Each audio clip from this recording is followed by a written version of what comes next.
Napoleon Total War.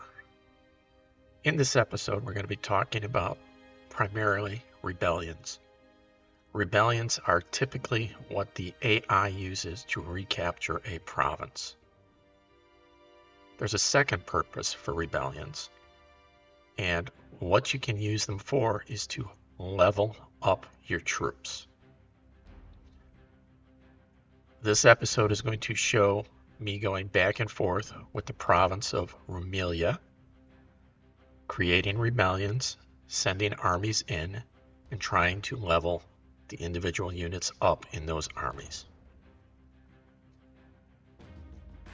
You're going to see some interesting unit makeups because as part of this, I also wanted to know if, in the context of the game, you could have an army with all artillery or all cavalry and have it level up and become powerful enough that that one army could then fight another army or two other armies by itself. So this is the first episode you're going to see in that also. That's part of this leveling up armies. There are 3 different artillery armies and 3 different cavalry armies. The artillery armies, I believe, are 8-pounders, 12-pounders, and horse artillery. The cavalry is dragoons, cuirassiers, and lancers. All of the units over here in the upper right corner of Rumelia are the units that I'm going to be using or trying to level up as far as I can get them. One of those units contains Napoleon, a unit of guard, and some infantry. There's also a second army, which is just a regular, normal army, which I am using currently to reinforce my troops as they go and try and level up, putting down rebellions.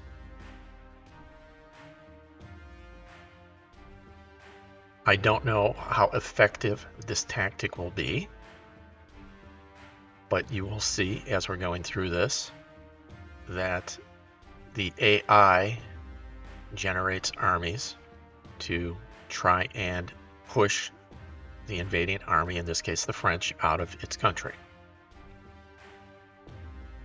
I previously tried this in a different game in Prussia, in Berlin specifically.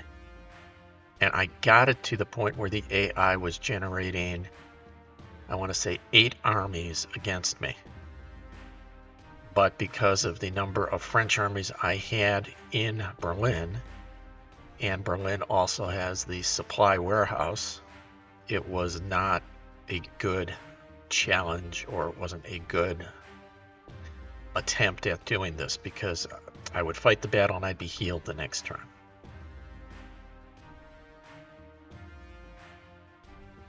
So that was not effective.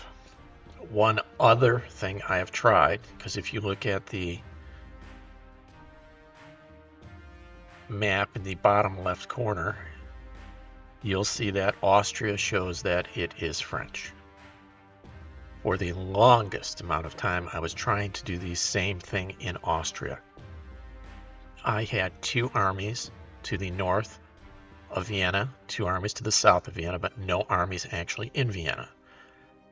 And the AI was perpetually regenerating rebellions and attacking.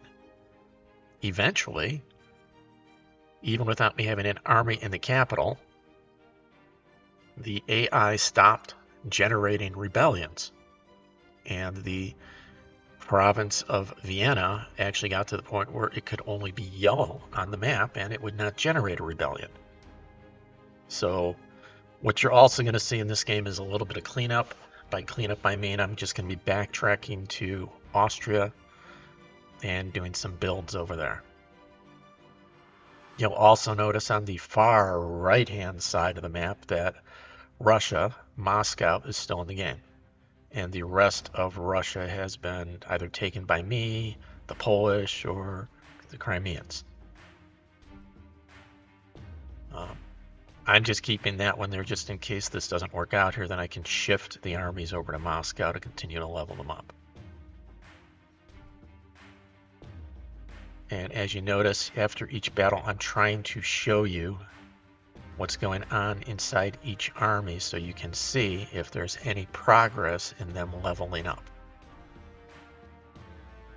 I don't know at this point if using 4 armies in an attack against one is the right mix, if it should be 3, if it should be 2. That's something I'm going to play with later on and, go down to from 4 to 3 and then maybe to 2 against one army.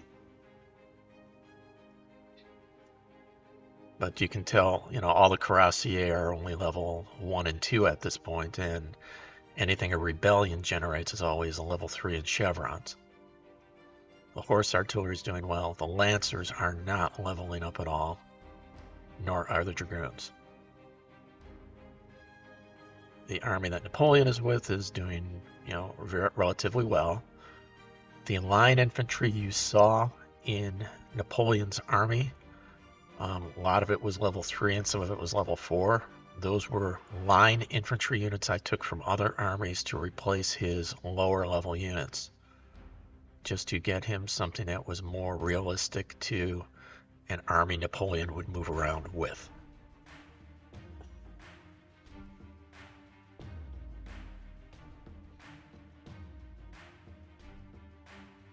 You see they tried to give me 16,000 there. In playing this game, there was one province that I attacked and they tried to give me 92,000 in gold not to take them out of the game. But because they wouldn't trade with me, I really didn't have a choice.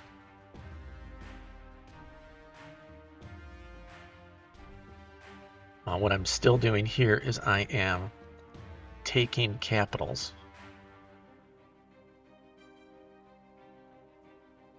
and basically eliminating the troops within those capitals. But I'm not sure if I'm going to continue to do that, because the disadvantage to attacking an army that's in rebellion is if you look at the mix of troops, it's usually only 3 or 4 different kinds: light infantry, some cav, and artillery. I think in order for this to be more challenging and for it to potentially level up my armies faster, I'm going to have to allow the Ottomans to rebuild their internal structure for like their barracks, their artillery, their colleges, and potentially get mortars and rockets, just so the battles are more challenging and potentially hopefully also level me up more. If I find out that that's not working, I can always go and wipe the Ottomans out again. You see normally 8 armies from the French in doing this tactic I'm using here to try and level up troops. There are 3 armies directly over there by the Wallachian Bucharest capital. There's 4 or 6 more over there on the left side of the board. There's more where Greece touches, the Ottoman Empire. So this is just, they're basically surrounded.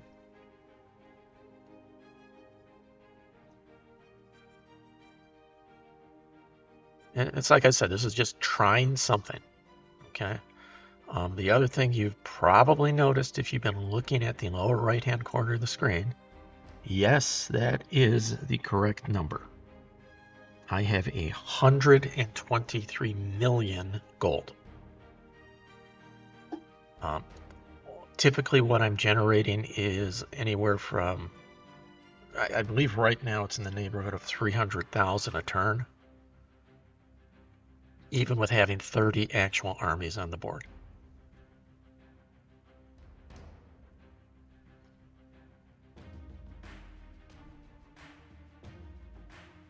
This is what I was talking about before, rebuilding the Austrians, because I might as well get some money out of them if I can't use them as a place to basically level up my troops. So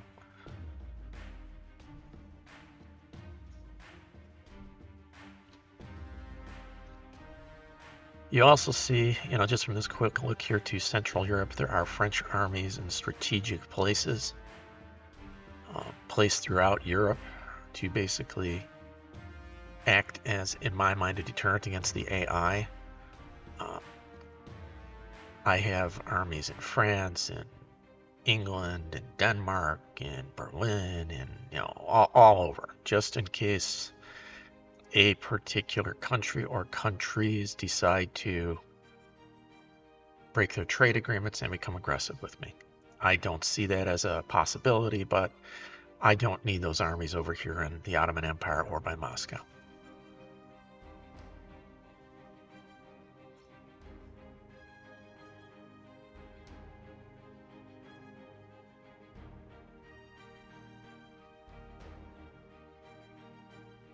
Now you see there's two armies there in London.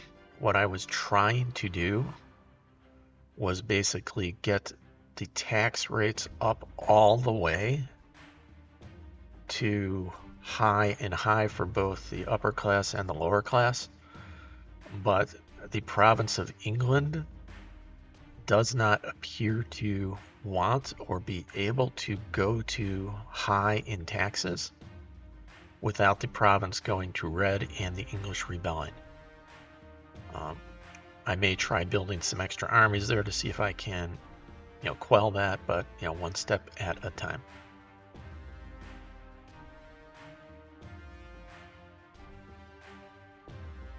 The other thing you don't know is that in moving up my tax rate, as I would move up the tax rate, I would go to this map that you're seeing on the screen and see what was going to be yellow.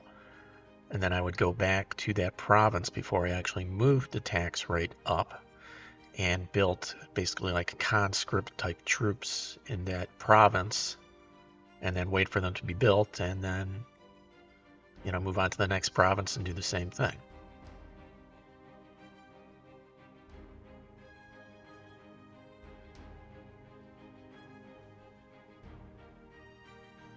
Another rebellion going on here.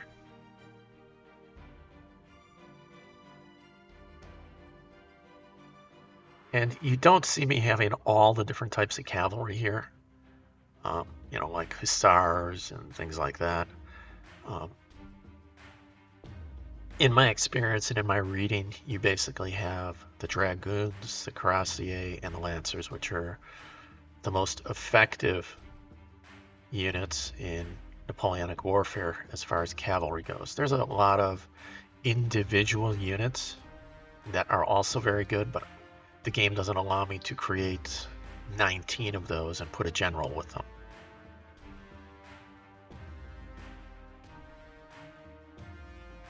What you're also noticing here is me keeping my armies together as I move on an opponent. If you've played this game before, you'll know that if you move quickly and you outdistance the other armies that are with you, you may be attacked by what you're pursuing or by somebody else and then not be able to defend or potentially win a battle that you are forced to fight in. By keeping your units together, you don't have that issue. So yes, it requires a little bit more movement on my part, but it's sound tactics for this game. Now this time I'm moving off and I want to attack that one unit in the middle because I want to fight them one at a time. I don't want to fight that one plus the two on the coast at the same time.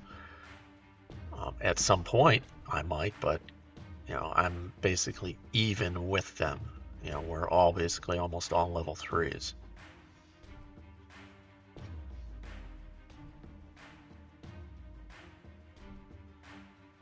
The horse artillery is doing very well leveling up. At some point I might take the horse artillery, group that with cavalry instead of the artillery. My mind tells me, or there's a gut feeling I have that tells me that might be an effective fighting force, cavalry and the horse artillery. So we'll see.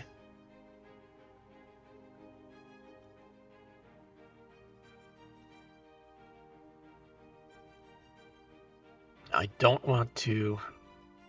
I'm still not sure. We're still holding, you know, Istanbul at this point. It's still our province.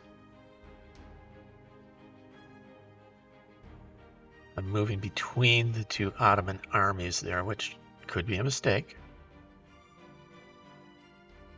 But like I said before, you know, sound tactics, keeping my armies together wherever possible.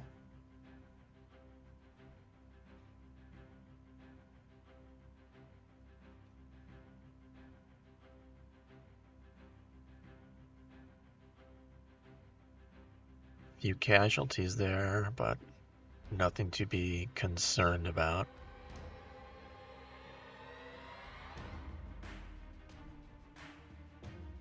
Need those lancers to level up. Same thing with the dragoons.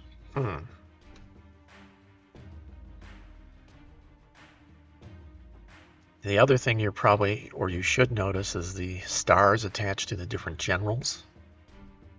All of them are very, very, very good generals with, you know, very few exceptions at this point. So, you know, keep that in mind as you're watching this. Because the AI puts a lot of value into a good general in auto-resolved combat.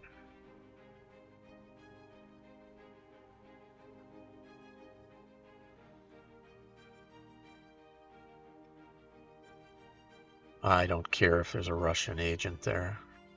It's not going to do anything to me at this point.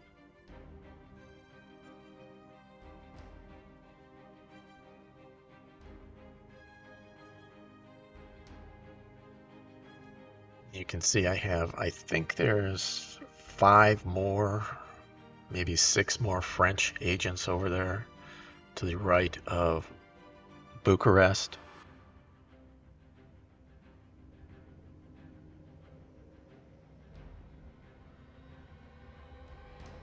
Typically, I don't need those right now, but typically I would use those to go next to armies and kill the generals in them if I felt a need to, and kill their general before I engaged an opposing army in combat.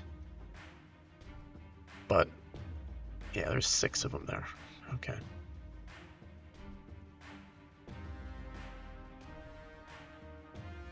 You'll also notice I have the French army strategically placed at the different bridges leading into Wallachia. I don't want to lose any provinces, you know, trying to do what I'm trying to accomplish here.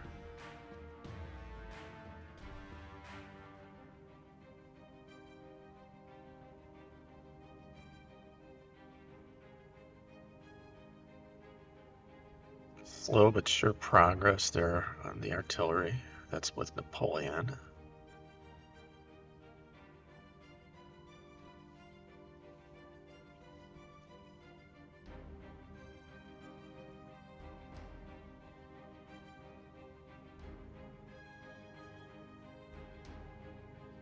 So now what? Let's take Istanbul again.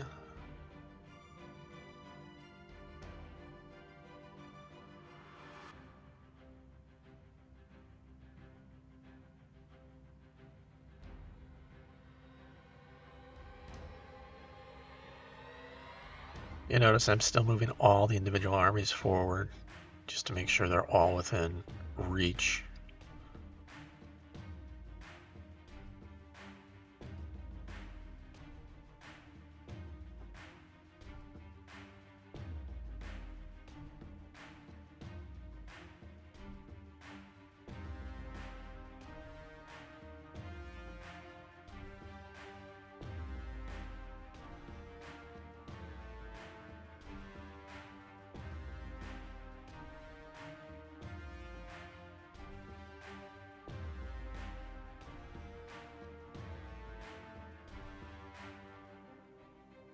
Time to go back and heal again now.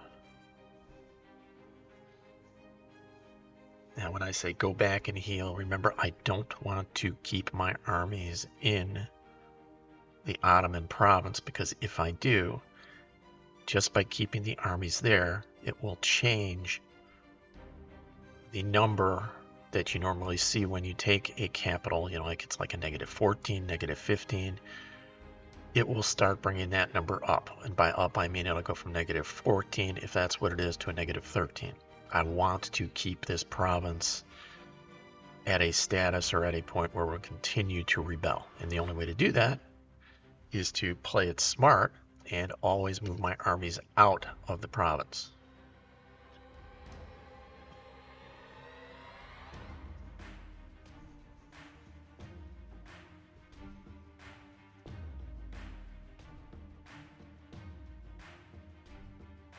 One thing I also don't know if the game takes into account is, let's say the population of a province is 100,000.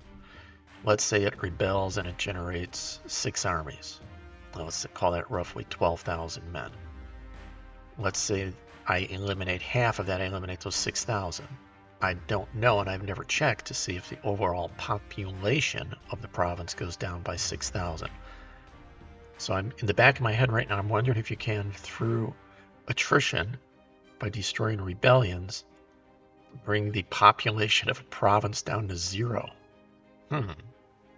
I don't know.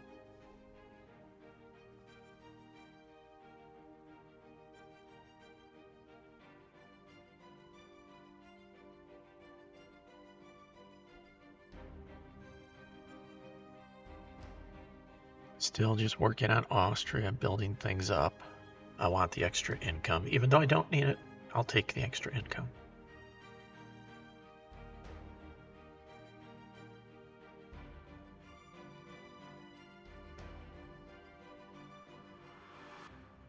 One thing you're not going to see here is if I were to go through all of my provinces, you won't see any, not a single musket factory.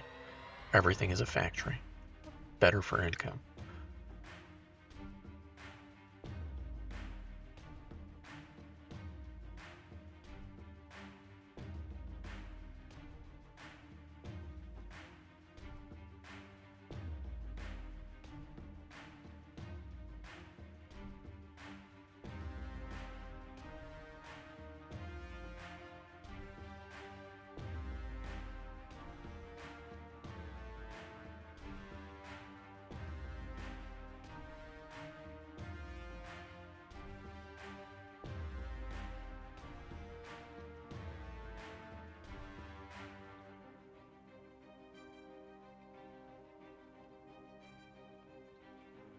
Something else for you to keep in the back of your head as if you've been paying attention to what I'm doing here. You'll notice the AI continually puts the armies that are rebelling in the exact same spot. You can use that to your advantage. You can potentially put an army there to try and change what the AI is doing, which might not be a bad thing.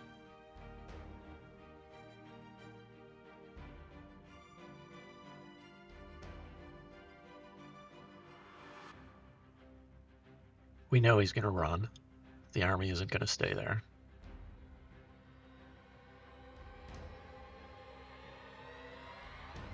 And one of the reasons it's running is because they have no generals in a rebellion.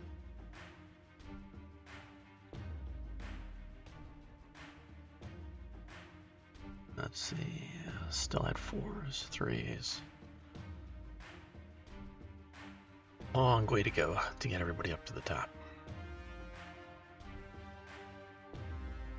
But that's the goal, is to see what it'll take, just so that we can all understand from a gameplay perspective what it takes to take an army to the top.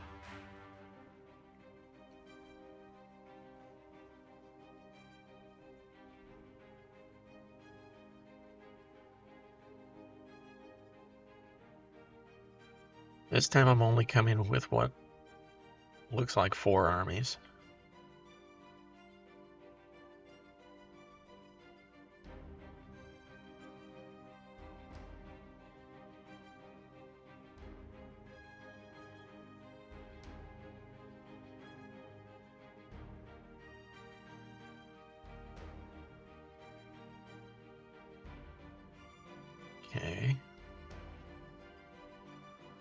so far, so good. Everything going according to plan. And remember, I'm not playing this game to win, because you can tell from looking at the numbers in the map that, the French have already won this game. I'm just playing this game to have fun and test some of the mechanics of Napoleon Total War.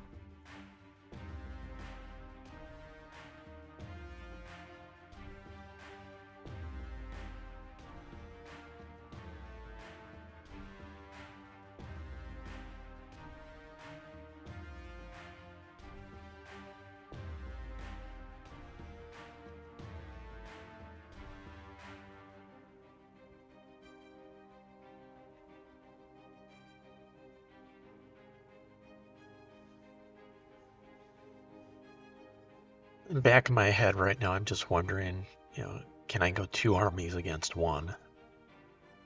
If I do that at some point here, don't be at all surprised if you see me go to the autosave if, like I take too many casualties that I don't think I should have taken, and reloading the game. And also don't think that I play a perfect game. I do not. I make mistakes the same as everybody else. It took a lot to get to this point.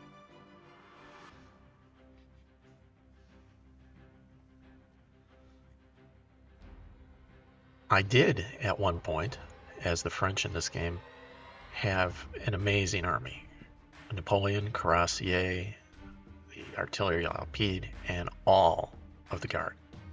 All of the Old Guard, all of the Young Guard, all in one army, just to see what would happen. And typically what happened was, if it was a one-on-one fight, the opposing army would always run away, even if it had a general. And that's without the Guard being leveled up to level 2 or level 3. It was just the Guard. Okay, we've taken the capital again, so now it's time to leave again and go and heal outside of the province.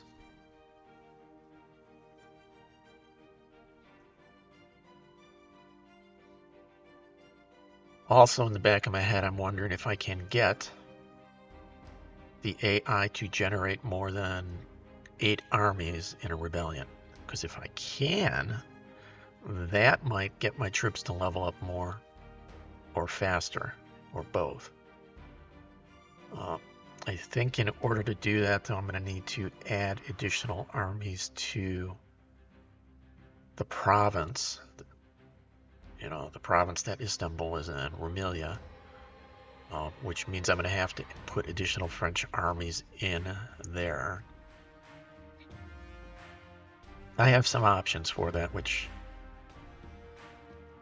won't cause me great grief. I can just put them literally just across the border. And hopefully that'll do what I need for it to do.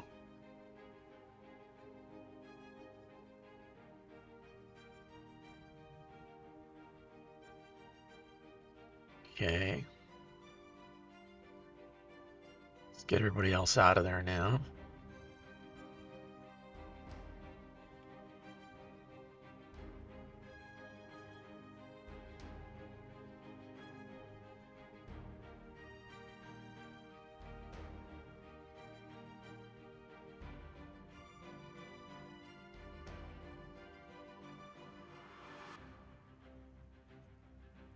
The army with the horse artillery in my mind is a little terrifying, because it moves almost as fast as cavalry. In my mind, I honestly think that army could probably beat an actual army in one-on-one combat, because it moves like cavalry, but it fights like artillery. And because it's basically filled with 6-pounders, it has really good accuracy. Short range, but really good accuracy.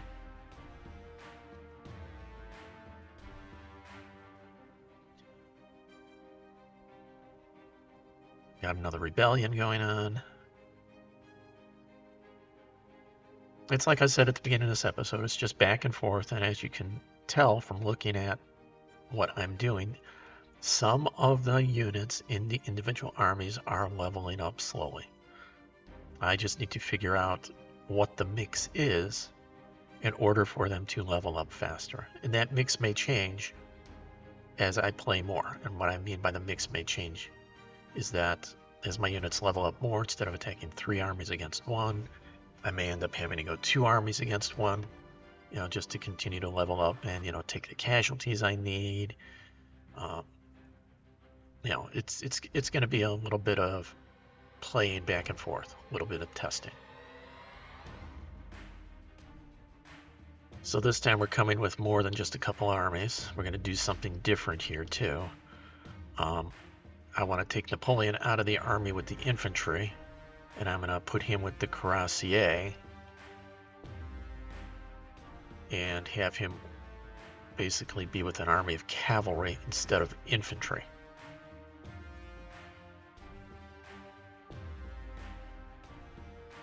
So Napoleon's with 2 armies of cav, and then there's the artillery on the other side.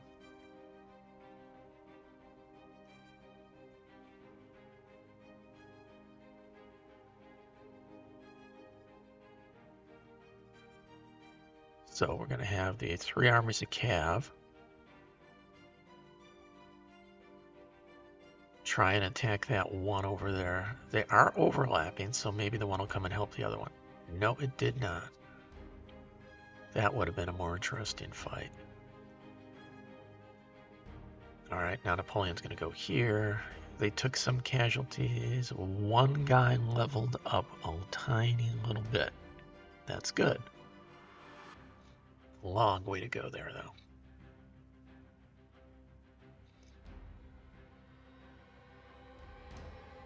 Dragoons are taking the most casualties. They're not leveling up. Huh.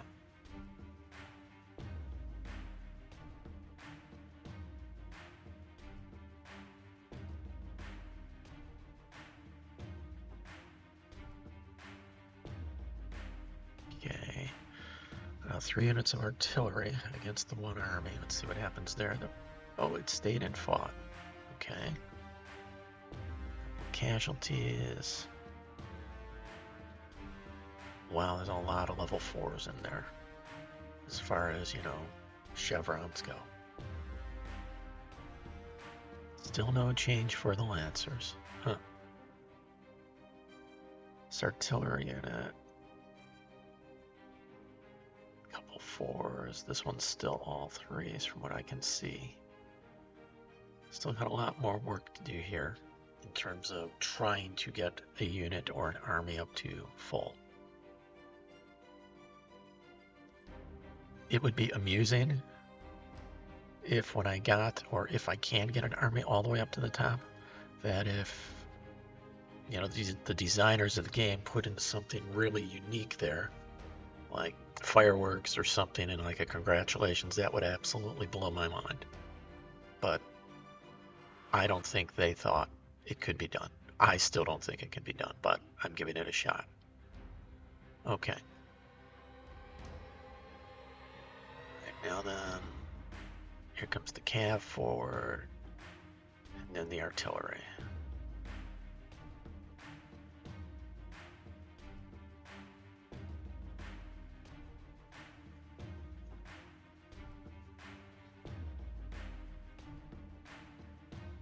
That's something the AI always does too. It runs back into the ports.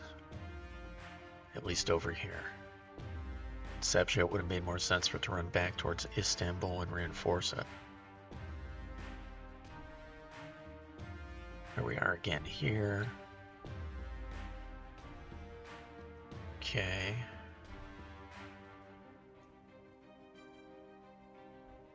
No changes there.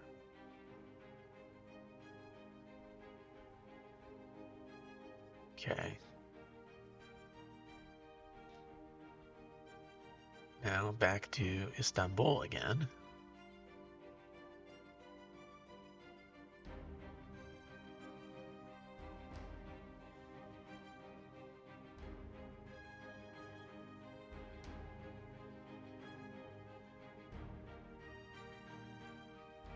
There will never be peace. Never.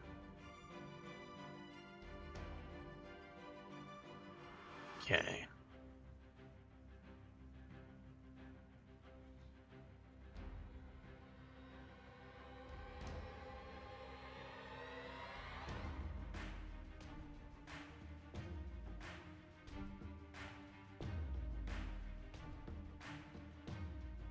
I couldn't even imagine, 3 armies with artillery or 4 armies with artillery. One thing you're not seeing here is an army of rockets. Um, I can add it to see if I can get them to level all the way up, but I had an army of rockets by itself much, much earlier in this game, and they literally got wiped by a very weak army. By wiped, I mean there were like 2 rockets left after the combat. That's how poorly they did. But that was a unit of rockets that were not very accurate. So I'm going to make a note, create an army of rockets too.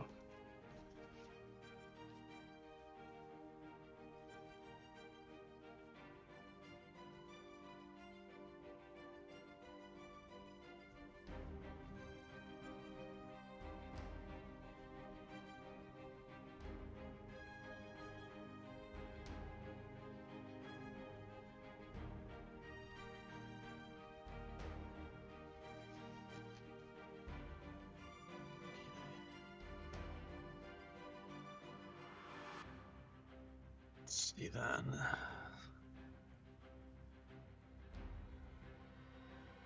Okay, this time we did not take the province. We basically left it in the hands of the Ottomans, which is a slightly different way to do it. We're retreating again to go and heal up.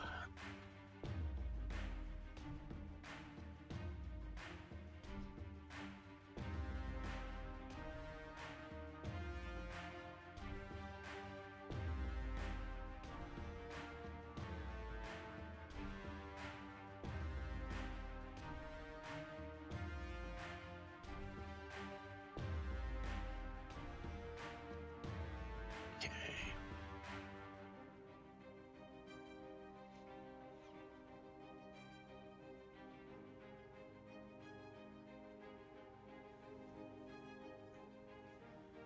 I was talking about rockets a second ago. The disadvantage to me doing that, as I think about this, is because they're such a long-range weapon. I don't think that the other armies that are potentially with them would get any experience at all. So I'll still keep that as a note. I'll create the army, and we'll give it a test.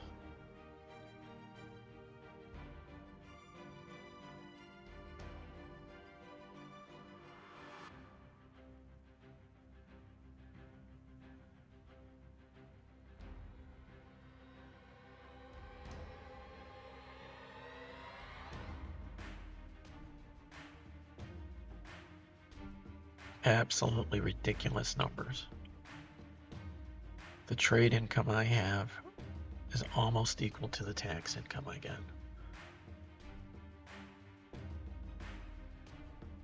But keep in mind that I'm trading with every province that I have not destroyed. The Netherlands, Bavaria, Switzerland, Poland, everyone I didn't take out of the game.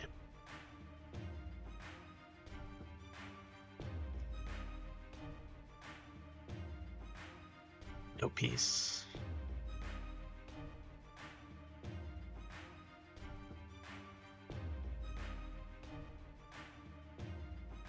No rebellion. There isn't going to be a rebellion because I'm going to let you rebuild.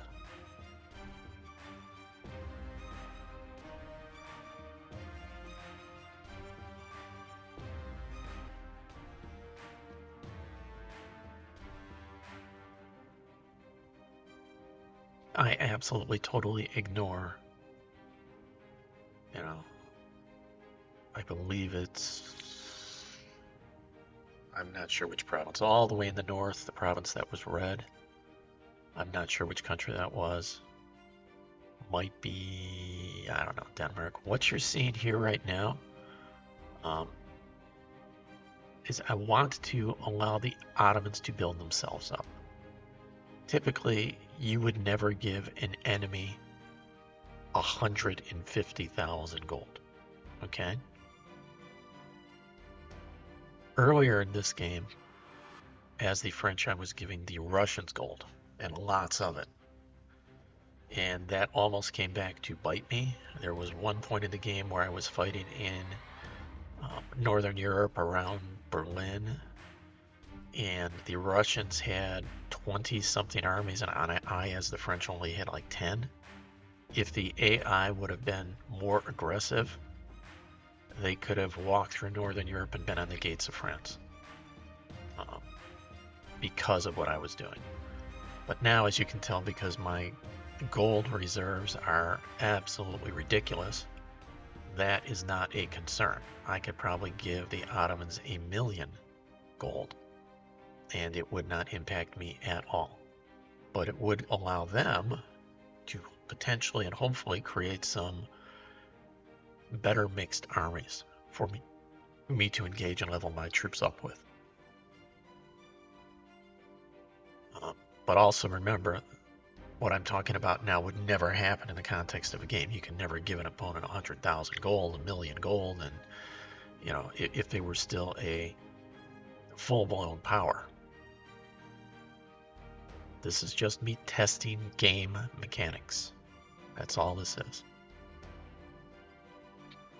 What I'm doing right now is I'm looking around to see if I have a dry dock somewhere else. I think I only have the one in southern France, and I think that's the only one I have in the Mediterranean to build warships. Everything else is a trading port because I wanted the income.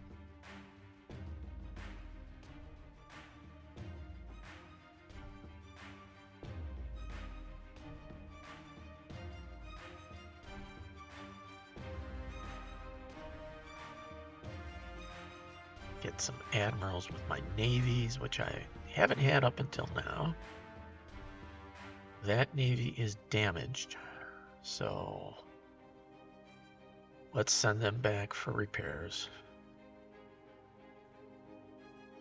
It's going to be a long time before the Ottomans, if they choose to come out of, their province with a navy. So I have time to send my navy back, have them repaired, and send them back to the area of Istanbul.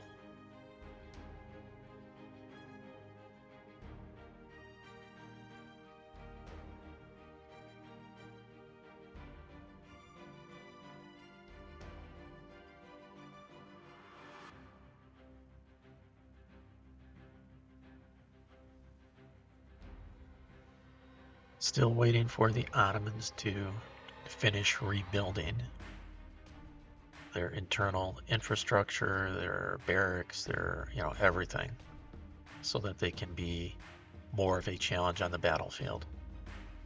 And once again, there can be no peace.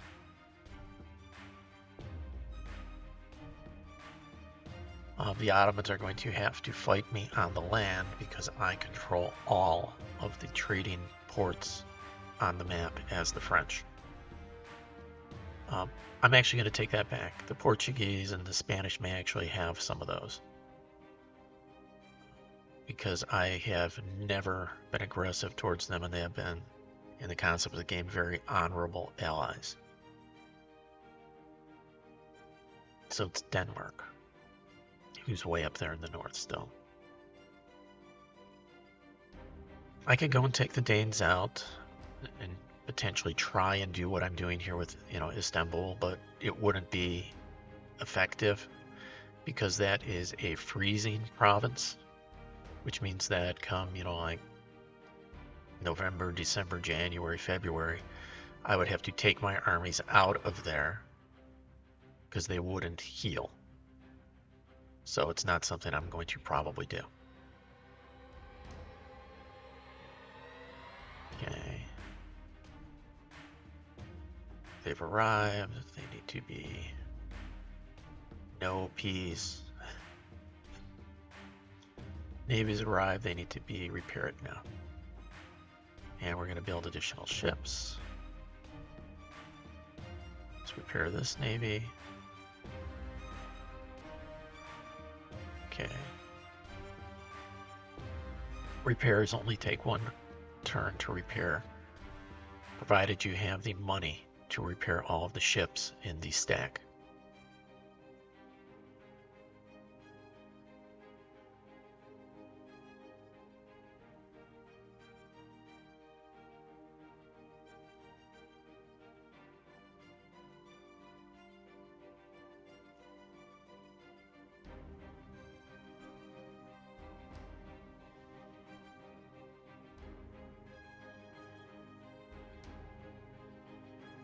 Just looking around at a couple different things on the board right now.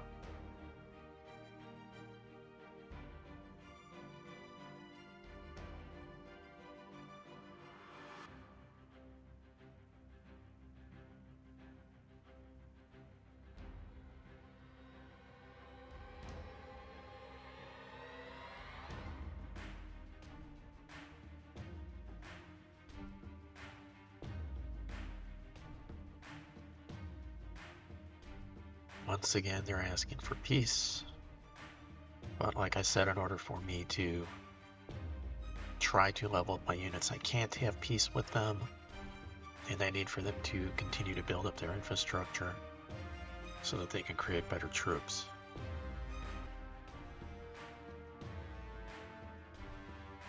Okay. Looks like they're still building.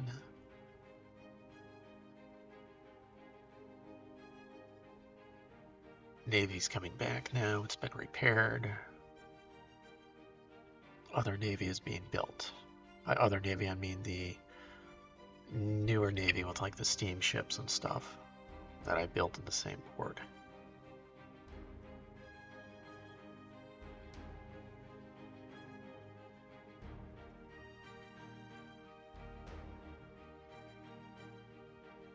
Almost on station now.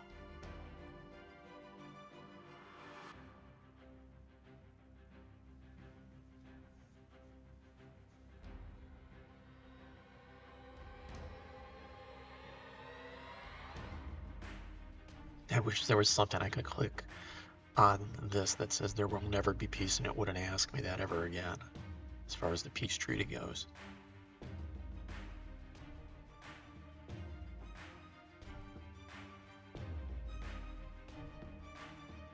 Yes, they finally have an army. Yay for you. I doubt it's any good at this point. It's like they have their colleges rebuilt. Rebuilding their port.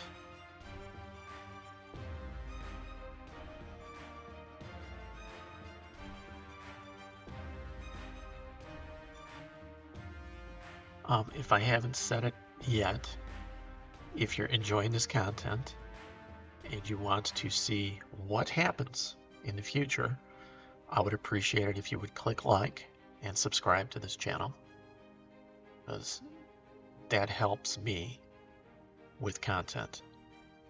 Creating content is easy. Editing content is challenging and time consuming. So still waiting for the Ottomans to, continue rebuilding everything that I burnt down. Let's try and infiltrate here because I'd like to see what they're making. I'm not going to be burning them down anymore. It's just not something I'm going to do.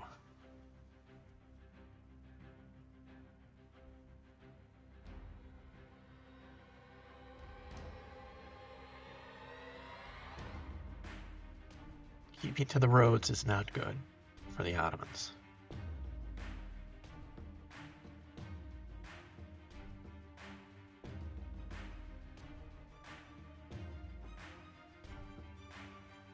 Go and infiltrate that city. Get me a spy network.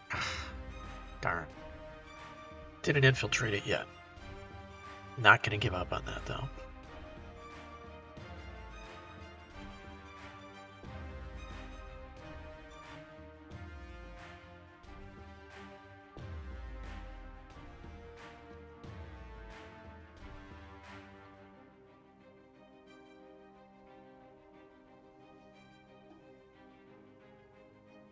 Be nice if I could use a protectorate. It's ports. Too bad, because basically repair damaged warships if they were a dry dock. That would be a nice little feature. Oh well. It's not in the base package here.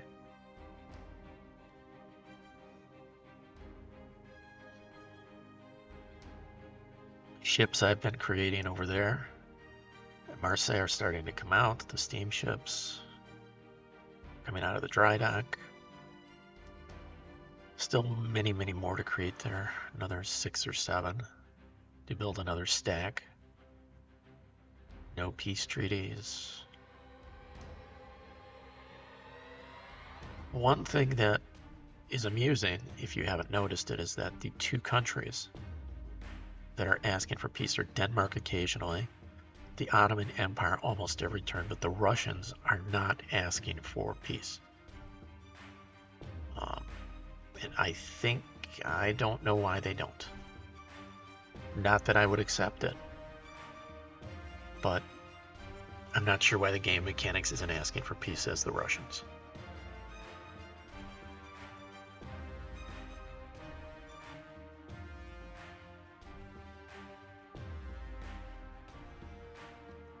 Here we are in Russia, over by Moscow.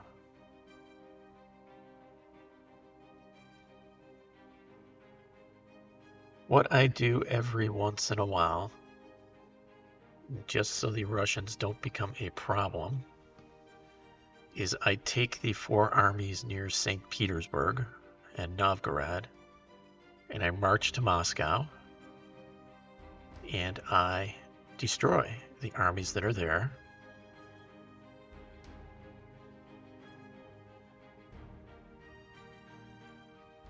Three of the armies have a general.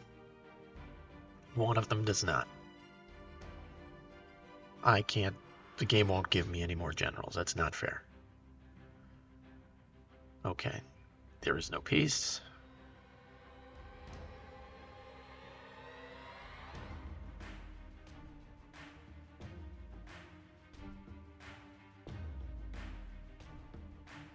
That one has to catch up before we do the march to Moscow. 2 armies would be challenging to take Moscow. 3 is a guarantee. The 4th one is just icing on the cake. And notice we're staying to the roads. Makes it easier for the army without a general to keep up. It's got a couple of guys there, but not that many. No general in that army. Once again, no peace with the Ottomans.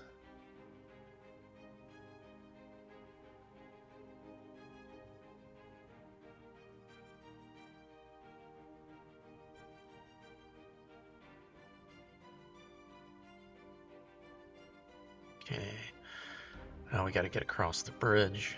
That should be pretty easy to do.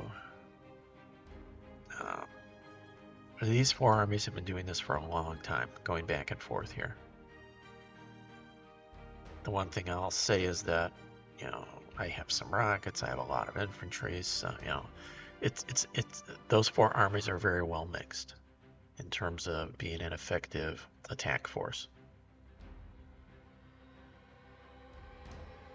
Okay.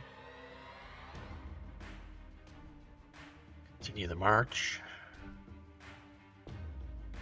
There's Moscow. I don't think I'm going to get there in 1 turn. I have to do this in 2 turns.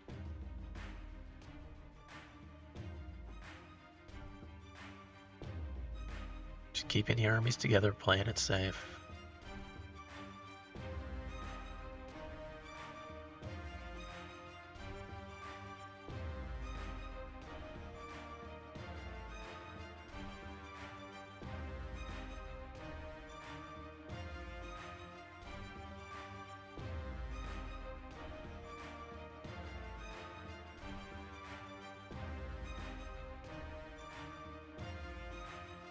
Okay.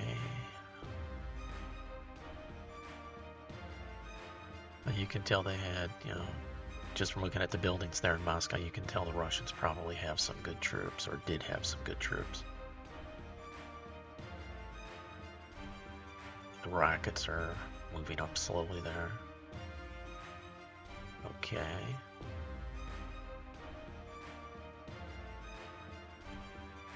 And then the next thing I do with these armies is I just take them all back, march them back, and put them in the cities they came from. Because they need to go back and heal also. It takes like 3 or 4 turns to get them back. Just takes time. But my armies are not in a rush at this point, because the Russians are out of the game at this point until the province rebels again. Also, I have to get them out of the province, because if I stay there, the negative number will go down, and eventually it won't rebel anymore, and the Russians will be out of the game. And like I said much earlier in this video, I'm trying to keep them in the game just in case something goes wrong with my leveling up unit strategy in Rumelia.